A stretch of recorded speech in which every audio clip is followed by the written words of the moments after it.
Free MMO.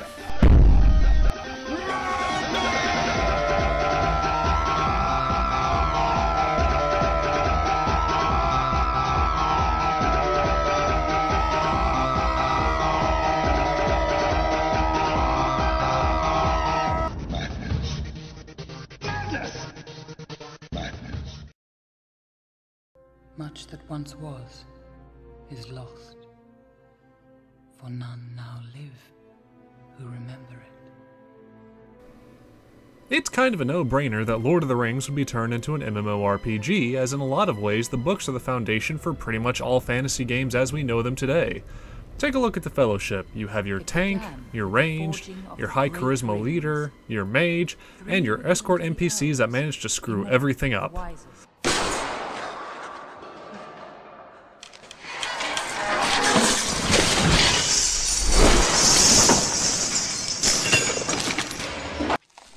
Fool of a Took. Throw yourself in next time and rid us of your stupidity. The story and its world are pretty much the basis for everything from D&D to Final Fantasy, at least the first Final Fantasies. But how does this game stand up? As always, let's start with character customization. Thankfully, being a free player doesn't bar you from any races. You can be a man, an elf, a dwarf, or a hobbit. Some races are more apt at being certain classes, while others can be totally unable to do the same skill. For example, hobbits make great rogue characters, dwarves are mediocre, and elves can't be rogues at all. Men can do almost everything, but they have the jack-of-all-trades issue of not being really excellent at any of them. The only parts of character customization that are locked to free players are the highly advanced classes, and that's how it should be. I chose to be a dwarf guardian, or a massive damage sponge. Once you've chosen your race and class, you can make some pretty minor adjustments to the height, the weight, the hair, the eyes, and all of that. But unlike the Old Republic, you really won't be seeing your character's face all that much, so I really wouldn't worry too much about it. One of the cooler things about this game is that your tutorial mission will almost always have you helping one of the main characters from Lord of the Rings. For my dwarf, I was immediately set to follow Gandalf around as he collected the 13 members that would go to fight Smaug. Where your character starts in the game is dependent on your race and what part of the world you choose for your character to hail from, such as Thorin's Hall.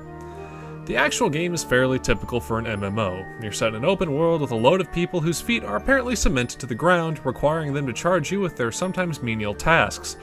Usually there are 3 kinds of quests: your standard collect 20 boar scrotum missions, collection missions where you have to find certain plants or supplies scattered around the map, and what I call assassination missions, where you have to fight your way through loads of enemies to get to one guy that needs a killin'. Similar to the Star Wars MMO, your character does have his own main storyline, which serves to push you to explore Middle-earth. It's a good thing it does this too, because if you didn't have a good reason to go to Bree from Thorin's Hall, you'd probably just say screw it. The Lord of the Rings world is huge, one of the top 5 biggest in all of video games, and that's something that really becomes apparent when you have to cross 2.5 maps to get to your destination. In a game like Fallout or Skyrim, this can be really enjoyable, as the world is deep, dark, and immersive, with all kinds of side quests you can find yourself on to ease the monotony. For me, however, I was going from fighting hardened dwarven thugs in Thorin's Hall to going through the Shire, where there weren't any quests at my level, and everything was boring as hell.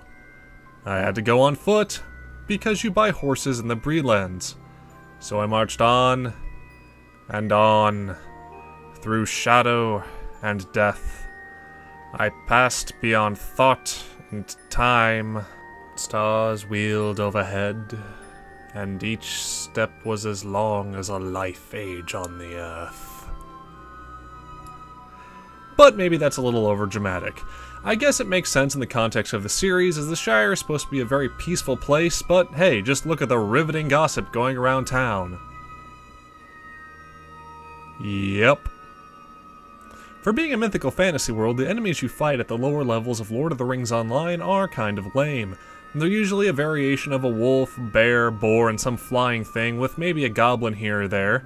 I can't really fault the game for it though, because again, it makes sense to fight wargs and Uruk-hai when you're at a higher level. It gives you something to look forward to.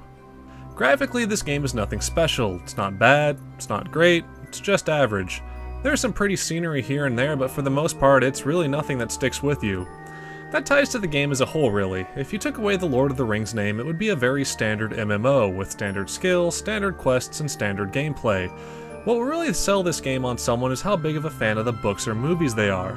For someone who would love nothing more than to walk through Hobbiton, or climb the Misty Mountain, or even forge for iron in the halls of Thorin, this game would certainly be worth checking out.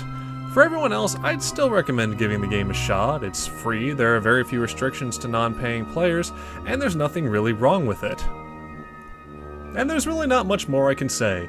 It seems pretty average for an experienced MMO player, but if it's a kind of world you really like, then give it a shot. That's all I got for you today, but the madness will continue next time.